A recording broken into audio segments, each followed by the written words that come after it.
नमस्कार। आज क्लास 11 का मनोविज्ञान का 7वां चैप्टर जिसका नाम है मानव स्मृति के बारे में चर्चा करेंगे। ध्यान से समझिएगा।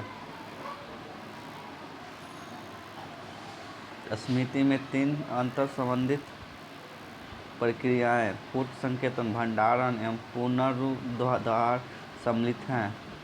पूर्व संकेतन का तात्पर्य आने वाली सूचना को इस प्रकार पंजीकृत करना है कि वह स्मृति तंत्र के अनुरूप हो। भंडारण और पुनरुद्धार का तात्पर्य क्रमशः सूचना को एक समय तक रखना तथा पुनः चेतना में लाना है। स्मृति का अवस्था मॉडल स्मृति प्रक्रियाओं की तुलना कंप्यूटर से करता है और इसके अनुसार स्मृति में आने वाली सूचना का 3 भिन्न अवस्थाओं संवेदी स्मृति, काल्पनिक और काल्पनिक स्मृति एवं दीर्घकालिक स्मृति में प्रक्रमण होता है। स्मृति के प्रक्रमण स्तर दृष्टिकोण के अनुसार सूचना का किसी भी स्तर संरचनात्मक, भावनात्मक या आर्थिक स्तर पर पूर्व संकेतन हो सकता है। यदि कोई सूचना आर्थिक स्तर, जो सबसे गहन स्तर है, पर विश्लेषित एवं संकेतित होती है तो यह धारण क्षमता को बेहतर करती है। दीर्घकालिक स्मृति का वर्गीकरण कई प्रकार से किया गया है। घोषणात्मक एवं प्रक्रियात्मक स्मृति का मुख्य वर्गीकरण है। दूसरा वर्गीकरण यह है घटनापरक एवं आर्थिक स्मृति। दीर्घकालिक स्मृति में सामग्री संप्रत्यय श्रेणियों या प्रतिमाओं के रूप में प्रस्तुत होती है तथा श्रेणीबद्ध रूप से संगठित होती है। स्मृति एक पुनरुत्पादक ही नहीं बल्कि रचनात्मक प्रक्रिया भी है। हम जो कुछ भी संचित करते हैं उनमें व्यक्ति के पूर्व ज्ञान और स्कीमा के अनुसार परिवर्तन एवं संशोधन होते हैं। स्मरण किसी समयावधि तक संचित सामग्री की हानि से संबंधित है। किसी सामग्री को सीखने के तुरंत बाद सबसे अधिक क्षति होती है। बाद में यह क्षति धीमी गति से होती है। अगला विस्मरण चिन्हों के ह्रास तथा अवरोध के कारण होता है। पुनरुद्धार के समय पर्याप्त संकेतों के अभाव में भी विस्मरण हो सकता है। स्मृति सहायक संकेत स्मृति सुधार लाने के लिए होते हैं। कुछ संकेत प्रतिमा पर तो कुछ सीखी जाने वाली सामग्री के संगठन पर बल देते हैं। उच्च संकेतन एवं भंडारण। कुछ संकेतन, भंडारण एवं पुनरुद्धार का तात्पर्य क्या है? उत्तर: कुछ संकेतन पहली अवस्था है जिसका तात्पर्य उस प्रक्रिया से है जिसके द्वारा सूचना स्मृति तंत्र में पहली बार पंजीकृत की जाती है ताकि इसका पुनः उपयोग किया जा सके। भंडारण: यह स्मृति की द्वितीय अवस्था है। सूचना जिसका अकूट संकेतन किया गया उसका भंडारण भी आवश्यक है जिससे उस सूचना का बाद में उपयोग किया जा सके। अतः भंडारण उस प्रक्रिया को कहते हैं जिसके द्वारा सूचना उस समय सीमा तक धारण की जा सकती है। पुनरुद्धार: यह स्मृति की तीसरी अवस्था है। सूचना का उपयोग तभी किया जा सकता है जब कोई व्यक्ति अपनी स्मृति से उसे वापस प्राप्त करने के समर्थ हो। विभिन्न प्रकार के संज्ञानात्मक कार्यों जैसे समस्या समाधान, निर्णय इत्यादि के करने के लिए जब संचित खुलना को पुनः चेतना में लाया जाता है तो इस प्रक्रिया को पुनरुद्धार कहा जाता है। संवेदी, अल्पकालिक तथा दीर्घकालिक स्मृति तंत्र से सूचना का प्रक्रमण किस प्रकार होता है? उत्तर: व्यस्तता मॉडल के अनुसार स्मृति तंत्र 3 प्रकार के होते हैं: संवेदी स्मृति, अल्पकालिक स्मृति, दीर्घकालिक स्मृति।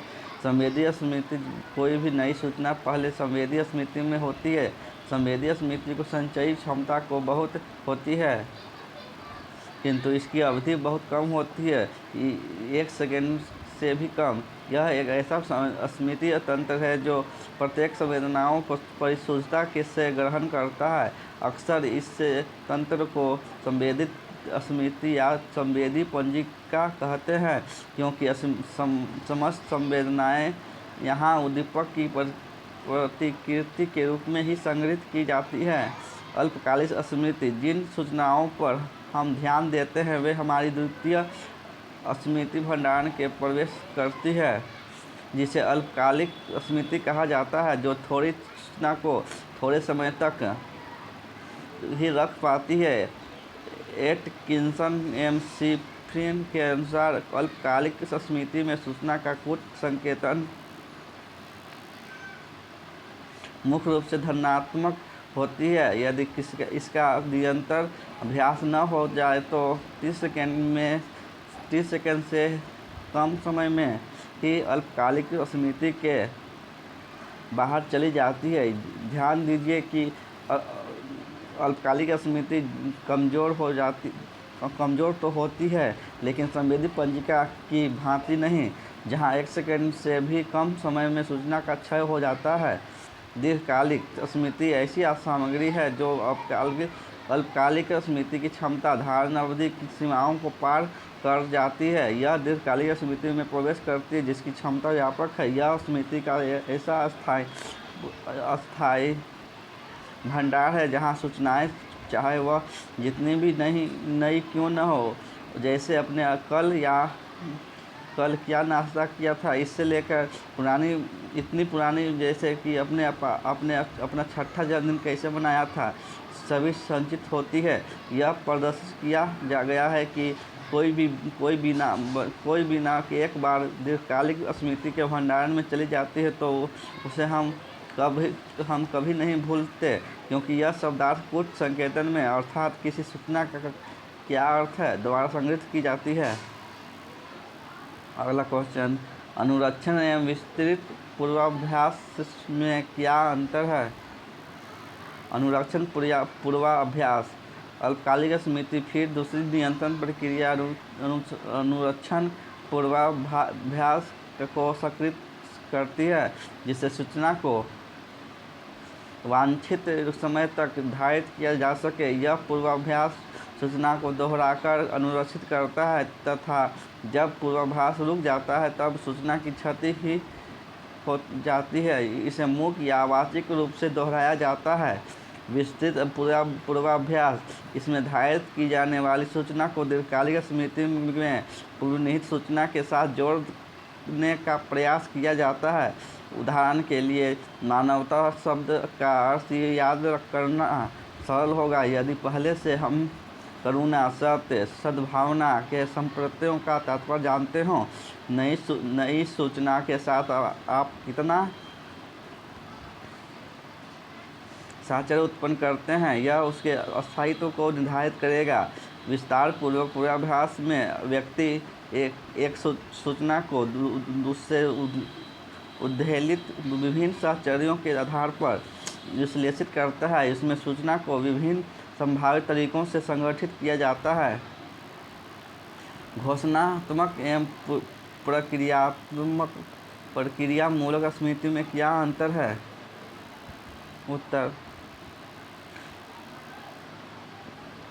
घोषणात्मक स्मृतियाँ सभी सूचनाएं जिनमें तथ्य नाम निधि है, जैसे रिक्शा के 3 पहिए होते हैं। भारत 15 अगस्त 1947 को स्वतंत्र हुआ। मेढक उभयचर प्राणी है तथा आप और आपके मित्र का एक ही नाम है। घोषणात्मक स्मृति के अंग हैं। घोषणात्मक स्मृति से संबंधित तथ्यों का शाब्दिक वर्णन किया जा सकता है। प्रक्रियामूलक स्मृतियाँ: दूसरी ओर प्रक्रियामूलक स्मृति उन स्मृतियों से संबंधित है जिनमें किसी कार्य को पूरा करने के लिए कुछ कौशल की आवश्यकता होती है, जैसे साइकिल चलाना, बास्केटबॉल खेलना, चाय बनाना इत्यादि। प्रक्रियामूलक स्मृति को सहजता से वर्णित नहीं किया जा सकता। दीर्घकालिक स्मृति में श्रेणीबद्ध संगठन क्या है? उत्तर: इस तरह के प्रश्नों का उत्तर देने में लोगों को कितना समय लगता है, इसके आधार पर दीर्घकालिक स्मृति में संगठन के स्वरूप का अनुमान लगाया गया है। दीर्घकालिक स्मृति में ज्ञान प्रतिनिधान की सबसे महत्वपूर्ण इकाई संप्रत्यय है। संप्रत्यय उन वस्तुओं या घटनाओं के मानसिक संवर्ग है जो कोई प्रकार से एक दूसरे के समान हैं संप्रत्यय स्कीमा में भी संगठित होते हैं, जो एक मानसिक ढांचा होता है तथा जो इस वास्तु जगत के बारे में हमारे ज्ञान और अभिग्रह का प्रतिनिधान करते हैं। सन 1969 ईस्वी में एलन कोलिंस एवं रॉस क्यूलियन ने एक ऐतिहासिक शोध पत्र प्रकाशित किया, जिसमें उन्होंने बताया कि दीर्घकालीन स्मृति में सूचना श्रेणीबद्ध रूप से संगठित होती है तथा उसकी एक जालीदार संरचना होती है। इस संरचना के तत्वों को निष्पन्न बिंदु कहा जाता है। निष्पन्न बिंदु संप्रत्यय होते हैं, किंतु इनके बीच के संबंध को नामपत्रित संबंध भी कहते हैं, जो संप्रत्ययों के गुणधर्म या श्रेणी सदस्यता दर्शाते हैं। विस्मरण क्यों होता है? उत्तर: विस्मरण किसी समय अवधि तक संचित सामग्री की हानि से संबंधित है। किसी सामग्री को सीखने के तुरंत बाद उससे सबसे अधिक क्षति होती है। बाद में वह क्षति धीमी गति से होती है। विस्मरण चिन्हों के ह्रास तथा अवरोध के कारण होता है। पुनरुद्धार के समय पर्याप्त संकेतों के अभाव में भी विस्मरण हो सकता है। अवरोध के कारण विस्मरण पुनरुद्धार से संबंधित विस्मरण से किस प्रकार भिन्न है? उत्तर: पुनरुद्धार असफलता के कारण विस्मरण न केवल एक समय के बाद स्मृति चिन्हों में ह्रास के कारण होता है या प्रत्यावाहन के समय स्वतंत्र रूप से संचित साचर्यों के बीच प्रतिद्वंद्विता के कारण होता है, बल्कि प्रत्यावाहन के समय पुनरुद्धार के संकेतों के अनुपस्थित रहने या अनुपयुक्त होने के कारण भी होता है। पुनरुद्धार के संकेत वे साधन हैं जो हमें स्मृति में संचित सूचनाओं को पुनः प्राप्त करने के मदद करते हैं। यह विचार टल्विंग और उनके साथियों द्वारा प्रतिपादित किया गया था, जिन्होंने यह दिखाने के लिए कई प्रयोग किए। स्मृति को सामग्री अक्सर हमें इसलिए नहीं प्राप्त होती क्योंकि पुनरुद्धार के संकेत प्रत्यावाहन के समय या तो अनुपस्थित होते हैं या अनुपयुक्त। अवरोध के कारण विस्मरण। इसके अनुसार स्मृति भंडार में संचित विभिन्न सामग्री के बीच अवरोध के कारण विस्मरण होता है। इस सिद्धांत के अनुसार सीखने और याद करने में विभिन्न पदों की बीच साहचर्य स्थापित होता है और एक बार साहचर्य स्थापित हो जाने के बाद यह स्मृति में अक्षत रहता है। व्यक्ति बहुत सारे साहचर्य अर्जित करते रहते हैं और ये बिना किसी आपसी द्वंद्व के स्वतंत्र रूप से स्मृति में रहते हैं। तथापि पुनरुद्धार के समय इनमें अवरोध उत्पन्न होता है क्योंकि विभिन्न साहचर्यों में पुनरुद्धार के लिए प्रतिस्पर्धा होती है।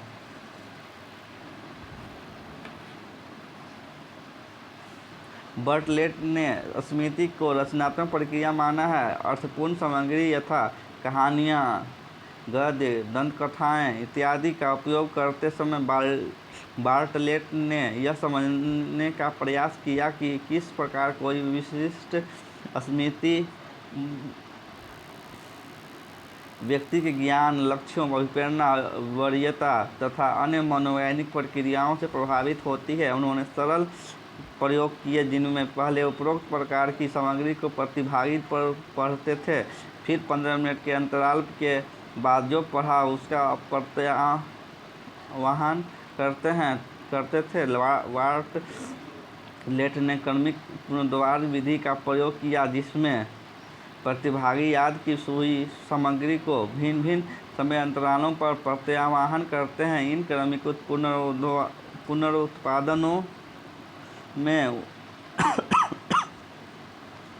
उनके प्रतिभागियों ने कई प्रकार की गलतियां की, जिसे बार्टलेट ने स्मृति की रचनात्मक प्रक्रिया को समझने के लिए उपयोगी माना। उनके प्रतिभागियों ने मूल पाठ को अपने ज्ञान से ज़्यादा अनुभव बनाने के लिए परिवर्तित कर दिया, अनावश्यक वर्णनों की व्याख्या की, मुख्य कथा वस्तु को विस्तृत किया तथा सामग्री को पूर्ण रूप से बदल दिया ताकि वह अधिक तार्किक एवं नुगत लगे। इस प्रकार के परिणामों की व्याख्या हेतु बार्टलेट ने स्कीमा शब्द का उपयोग किया, जिसका तात्पर्य भूतपूर्व अनुभवों और प्रतिक्रियाओं का एक सक्रिय संगठन था। स्कीमा भूतपूर्व अनुभवों और ज्ञान का एक संगठन है जो आने वाली नई सूचना के विश्लेषण, भंडारण तथा पुनरुद्धार से प्रभावित करता है। अतः स्मृति एक रचनात्मक सक्रिय प्रक्रिया है जहाँ सूचनाएं व्यक्ति के पूर्व ज्ञान है, समझ एवं प्रत्याशा के अनुसार संकेतित एवं संचित की जाती है। स्मृति सहायक संकेत क्या है? अपनी स्मृति सुधार के लिए एक योजना के बारे में सुझाव दीजिए। स्मृति सहायक संकेत स्मृति में सुधार लाने के लिए होता है। स्मृति सुधार की अनेक योजनाएं हैं। इनमें से एक सुझाव निम्नलिखित है। गहन स्तर पर प्रक्रमण कीजिए। यदि आप किसी सूचना को अच्छी तरह से याद करना चाहते हैं तो गहन स्तर का प्रक्रमण कीजिए। क्रेग लार्कहार्ट ने यह प्रदर्शित किया कि सूचना के सतही गुणों पर ध्यान देने के बजाय उसके अर्थ के रूप में प्रक्रमण किया जाए तो अच्छी स्मृति होती है। गहन स्तर के प्रक्रमण में सूचनाएं से संबंधित जितना संभव हो ऐसे प्रश्न पूछे जाएं जो उसके अर्थ संबंधों से जुड़े हों। इस प्रकार नई सूचना आपके पूर्वास्थापित ज्ञान तथा दृष्टिकोण का एक हिस्सा बन जाएगी और इसकी याद रहने की संभावनाएं बढ़ जाएगी।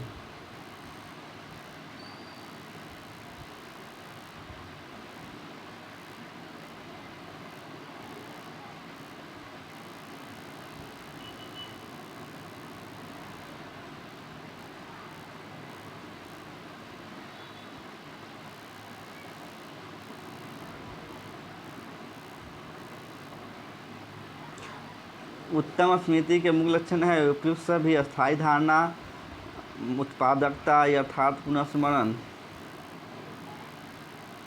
उत्तम स्मृति के मुख्य लक्षण हैं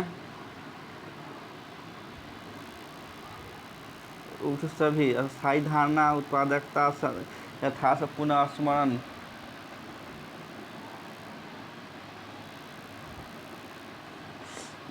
निम्नलिखित में से कौन सा कथन असत्य है? सार्थक सामग्री का विस्मरण कम होता है। आधुनिक मनोविज्ञान के अंतर्गत स्मृति की कितनी व्यवस्था मानी जाती है?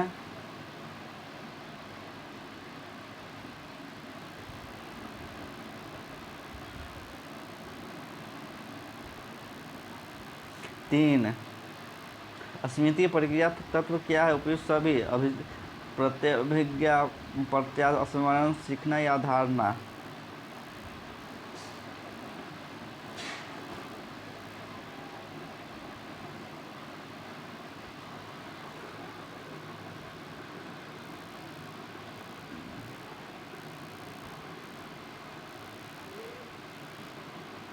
बंगीहास के विस्मरण को कैसी मानसिक प्रक्रिया स्वीकार किया है?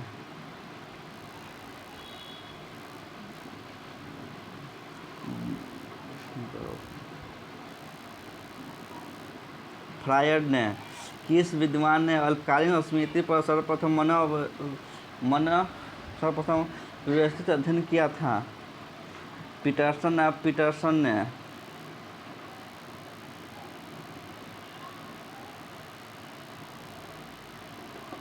अल्पकालीन स्मृति सामग्री भंडारण का ह्रास कितने समय में होता है? 5 मिनट में। नहीं, 1 मिनट में। अल्पकालीन स्मृति सामग्री के भंडारण का ह्रास कितने समय में होता है? 1 मिनट में। धन्यवाद। चैप्टर समाप्त हुआ।